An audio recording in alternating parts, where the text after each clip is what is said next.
حضرت ابراہیم علیہ السلام کا قصہ۔ حضرت ابراہیم علیہ السلام کے واقعے کے ساتھ چند دوسرے انبیاء کے واقعات بھی وابستہ ہیں، مثلا لوط علیہ السلام کا واقعہ، اس لیے کہ وہ ابراہیم علیہ السلام کے بھتیجے بھی ہیں اور ان کے پیروکار بھی۔ اسی طرح ان کے بیٹوں اسماعیل اور اسحاق کے واقعات بھی ساتھ ساتھ چلتے ہیں۔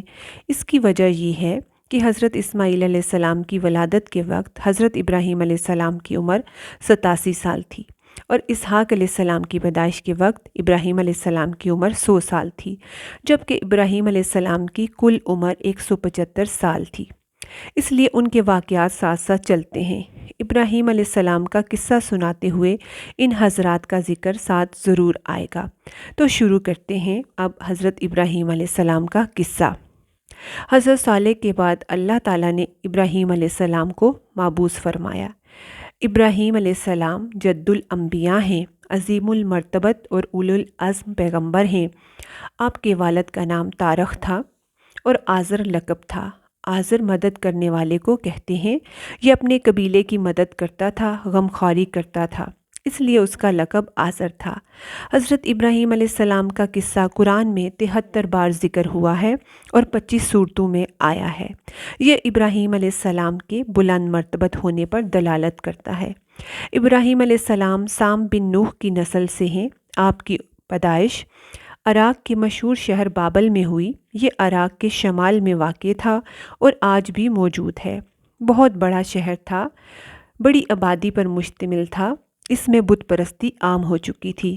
اللہ تعالیٰ سورۃ العنکبوت میں فرماتے ہیں کہ ابراہیم علیہ السلام نے کہا کہ تم نے جن بتوں کی پرستش اللہ کے سوا کی ہے، انہیں تم نے آپس کی دوستی کی بنا پر معبود ٹھہرا لیا ہے۔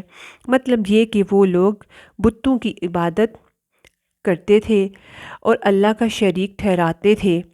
ابراہیم علیہ السلام نے اپنے باپ اور قوم سے کہا کہ یہ جو مورتیاں جن کے تم مجاور بنے بیٹھے ہو کیا ہیں؟ تو انہوں نے کہا ہم نے اپنے باپ دادا کو انہی کی عبادت کرتے پایا۔ اللہ تعالیٰ ان کے بارے میں فرماتے ہیں، اے نبی انہیں ابراہیم علیہ السلام کا قصہ سنا دو، جبکہ انہوں نے اپنے باپ اور قوم سے فرمایا تم کس کی عبادت کرتے ہو؟ کہنے لگے بتوں کی، ہم تو برابر ان کے مجاور بنے بیٹھے ہیں۔ ابراہیم علیہ السلام نے فرمایا جب تم انہیں پکارتے ہو تو کیا وہ سنتے ہیں یا تمہیں نفع و نقصان پہنچا سکتے ہیں؟ انہوں نے کہا یہ ہم کچھ نہیں جانتے، مگر ہم نے اپنے باپ دادوں کو یہی کرتے پایا ہے۔ مطلب یہ کہ یہ بت پرستی انہیں ورثے میں ملی تھی۔ وہ جن معبودوں کی عبادت کرتے تھے نہ وہ ان کی پکار کو سنتے تھے، نہ ہی ان کے نفع و نقصان پر قادر تھے۔ اس لیے ابراہیم علیہ السلام انہیں جھنجھوڑ رہے تھے، لیکن اندھی تقلید اور بشری عقل کے بیکار ہو جانے نے انہیں یہ سوچنے سے عاری کر دیا تھا۔ اللہ تعالیٰ نے ابراہیم علیہ السلام کی خصوصی رہنمائی فرمائی تھی، جیسا کہ سورۃ الانبیاء آیت 51 میں ہے، اور ہم نے ابراہیم علیہ السلام کو پہلے سے ہدایت عطا فرما دی تھی اور ہم اسے جانتے تھے۔ ابراہیم علیہ السلام نے کبھی ایک لمحے کے لیے بھی بتوں کی پوجا نہیں کی تھی۔ آپ نے اپنی قوم کو بتوں کی پوجا کرتے دیکھا تو انہیں ملامت کی، ایک اللہ کی طرف دعوت دی، اور اس دعوت کی ابتدا انہوں نے اپنے باپ سے کی۔ اللہ تعالیٰ سورۃ مریم میں فرماتے ہیں، اے نبی کتاب میں ابراہیم علیہ السلام کا ذکر کر، بے شک وہ سچا نبی تھا جب اس نے اپنے باپ سے کہا اے میرے باپ، بے شک مجھے وہ علم عطا ہوا ہے جو تمہیں حاصل نہیں، اس لیے میری اطاعت کریں، میں آپ کو سیدھا راستہ دکھاؤں گا۔ اے میرے باپ شیطان کی عبادت نہ کریں، بے شک شیطان اللہ کا نافرمان ہے۔ ان بتوں کی عبادت گویا شیطان کی عبادت ہے، اس لیے آپ نے ان معبودوں کو شیطان سے تعبیر کیا۔ فرمایا اے میرے باپ، بے شک مجھے خوف ہے کہ تم پر اللہ کا عذاب آئے، پھر تم شیطان کے ساتھی ہو جاؤ۔ باپ نے ان کی بات سن کر کہا اے ابراہیم، کیا تو میرے معبودوں سے پھرا ہوا ہے؟ البتہ تو اگر باز نہ آیا تو میں تجھے سنسار کر دوں گا اور تو مجھ سے ایک مدت تک دور ہو جا، یعنی مجھ سے اتنا دور ہو جا کہ کبھی مجھے نظر نہ آ۔ ابراہیم علیہ السلام نے اپنے باپ پر نرمی اور مہربانی کرتے ہوئے ان سے کہا، آپ پر سلامتی ہو، میں اپنے رب سے آپ کے لیے بخشش طلب کرتا رہوں گا۔ مگر جب بعد میں ان پر واضح ہو گیا کہ وہ تو اللہ کا دشمن ہے تو ابراہیم علیہ السلام پھر اس سے بے تعلق ہو گئے۔ سورۃ توبہ آیت 114 میں اللہ فرماتے ہیں کہ اور ابراہیم علیہ السلام کا اپنے والد کے لیے بخشش طلب کرنا ایک وعدے کی وجہ سے تھا جو وہ اس سے کر چکے تھے، لیکن جب انہیں معلوم ہو گیا کہ وہ اللہ کا دشمن ہے تو اس سے بیزار ہو گئے۔ بے شک ابراہیم علیہ السلام بڑے نرم اور تحمل والے تھے۔ کسی بھی ایماندار کے لیے جائز نہیں کہ وہ کسی کافر کے لیے دعائے مغفرت کرے، بلکہ مومن کے لیے حرام ہے کہ وہ کسی کافر یا عیسائی وغیرہ کے لیے مغفرت طلب کرے یا اس سے یہ کہے کہ اللہ تجھ پر رحم کرے۔ ابراہیم علیہ السلام کے والد نے انہیں دھمکی دی تھی کہ اگر تم اس دعوت سے باز نہ آئے تو میں تمہیں سنسار کر دوں گا۔ اس کے برعکس ابراہیم علیہ السلام اپنے والد سے شفقت سے پیش آئے، کہنے لگے، میں اپنے رب سے آپ سے استغفار کرتا رہوں گا، اس لیے کہ آپ اپنے والد پر بے حد مہربان تھے۔ اسی لیے اللہ تعالیٰ بھی ابراہیم علیہ السلام پر بے حد مہربان تھے اور آپ کا لقب خلیل الرحمن رکھ دیا گیا، یعنی وہ بہت سارے لوگوں سے بڑھ کر اللہ تعالیٰ کو محبوب تھے۔ والد کے سخت جواب کے بعد ابراہیم علیہ السلام نے ان سے علیحدگی اختیار کر لی اور انہیں مخاطب کر کے فرمایا، میں تمہیں چھوڑتا ہوں اور جنہیں تم اللہ کے سوا پکارتے ہو ان کو بھی چھوڑتا ہوں۔ میں اپنے رب کو پکاروں گا، مجھے امید ہے اپنے رب کو پکار کر نا امید نہیں رہوں گا۔ وہ اللہ کے پیارے اور پسندیدہ نبی تھے۔ جب آپ نے اپنی قوم کو توحید کی دعوت دی اس وقت آپ نوجوان تھے، آپ کی عمر 16 سال تھی۔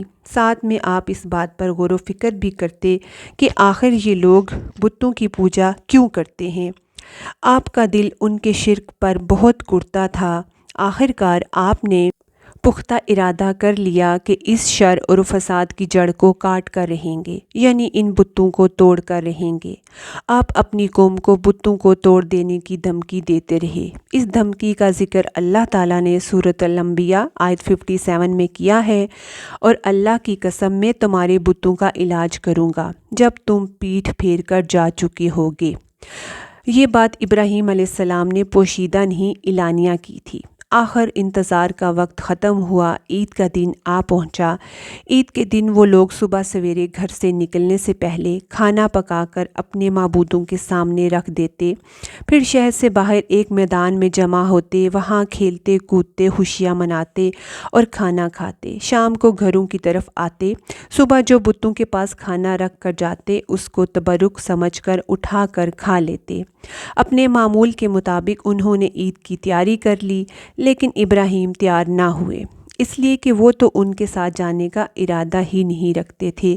وہ لوگ جانے سے پہلے ابراہیم علیہ السلام کے پاس آئے اور کہنے لگے، کیا آپ ہمارے ساتھ نہیں جائیں گے؟ ابراہیم علیہ السلام نے آسمان کی طرف نگاہ کی اور فرمایا، میں بیمار ہوں۔ یہ تمام واقعہ سورۃ الانبیاء آیت 51 تا 56 میں بیان ہوا ہے۔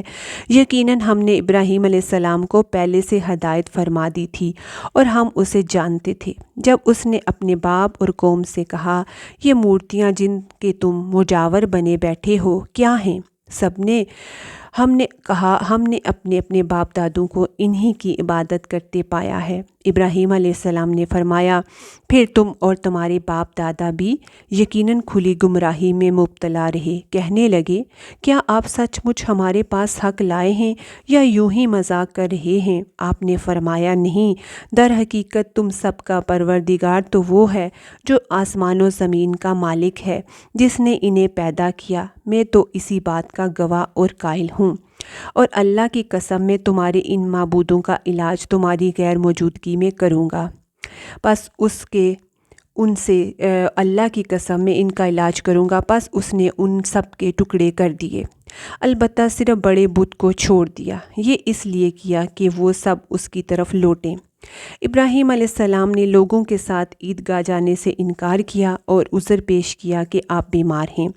وہ لوگ آپ کو چھوڑ کر چلے گئے اور بعد میں ابراہیم علیہ السلام بتوں کے پاس گئے۔ دیکھا تو ان کے پاس کھانا پڑا ہے۔ چونکہ سب لوگ کھانا لائے تھے تو وہ بہت زیادہ تھا، لیکن ان جھوٹے معبودوں نے انہیں کھانا تو درکنار ان کو چھوا تک نہ تھا۔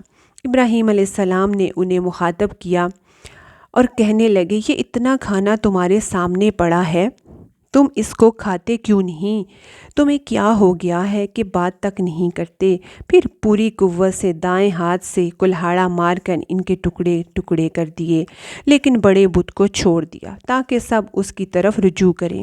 تمام چھوٹے بتوں کو توڑ کر کلہاڑا اس بڑے بت کے کندھے پر رکھ دیا۔ مشرکین لوٹے تو دیکھا کہ ان کے سارے معبود اوندھے منہ ٹوٹے پڑے ہیں۔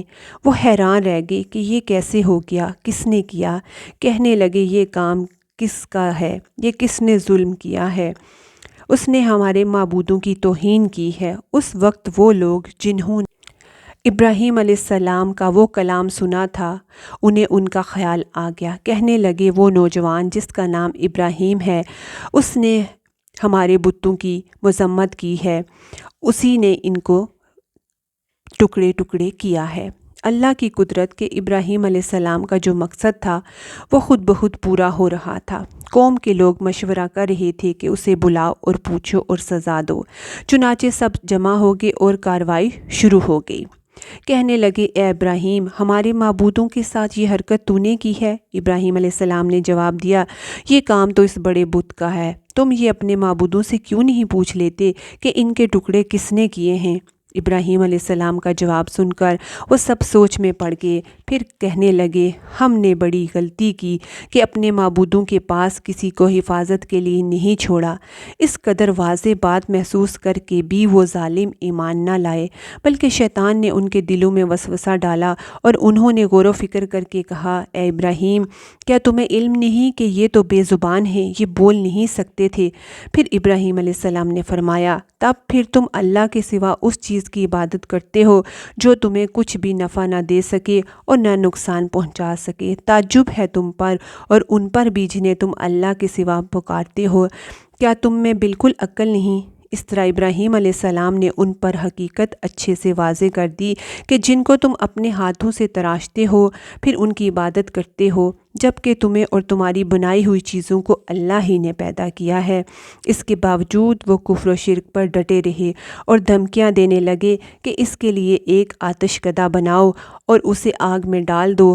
پھر ان لوگوں نے ایک چٹیل میدان کا انتخاب کیا جہاں مٹی نام کی چیز نہ تھی۔ اس میدان کو پتھروں کی باڑ سے گھیر دیا گیا۔ پھر سب لوگوں کو حکم دیا گیا کہ وہ لکڑیاں جمع کر کے لائیں اور اس جگہ پہ رکھیں۔ چنانچہ سب لوگ لکڑیاں جمع کر کے وہاں لانے لگے، یہاں تک کہ عورتوں اور بچوں نے بھی اس کام میں بڑھ چڑھ کر حصہ لیا، اور اتنی لکڑیاں جمع ہو گئی کہ زمین نظر نہیں آتی تھی۔ پھر ان لکڑیوں کو آگ لگائی گئی، اور جب آگ کے شعلے آسمان سے باتیں کرنے لگے تو انہوں نے ابراہیم علیہ السلام کو آگ میں ڈالنے کے لیے ایک جھولا تیار کیا۔ اس میں حضرت ابراہیم علیہ السلام کو رکھا گیا۔ اس وقت آپ نے یہ دعا پڑھی، حسبنا اللہ و نعم الوکیل، ہمیں اللہ کافی ہے اور وہی بہترین کارساز ہے۔ یہ کلمہ ہر مشکل کے لیے بہترین ہے۔ چنانچہ جب ابراہیم علیہ السلام کو آگ میں ڈالا گیا تو وہ ٹھنڈی ہو گئی۔ ابن عباس فرماتے ہیں، اگر اللہ آگ سے یہ نہ فرماتے کہ سلامتی والی ٹھنڈی ہو جا تو وہ اس قدر ٹھنڈی ہو جاتی کہ اس سے تکلیف محسوس ہوتی، تو گویا آگ بھی اللہ کے حکم کے بغیر نہیں جلاتی، کیونکہ یہ اللہ کی مخلوق ہیں اور ان کی قدرت اللہ کے پاس ہے۔ آگ ٹھنڈی ہو گئی، نہ ابراہیم علیہ السلام کے کپڑے جلے نہ جسم، صرف وہ رسیاں جلیں جو آپ کے گرد باندھی گئی تھی۔ سبحان اللہ! لوگ آپ کے گرد کھڑے تھے اس انتظار میں کہ جو ہی آپ کو آگ میں پھینکا جائے گا آپ جل کر راکھ ہو جائیں گے، مگر وہ یہ دیکھ کر حیران رہ گئے کہ ابراہیم علیہ السلام بڑے ناز سے آگ کے درمیان بیٹھے ہوئے ہیں۔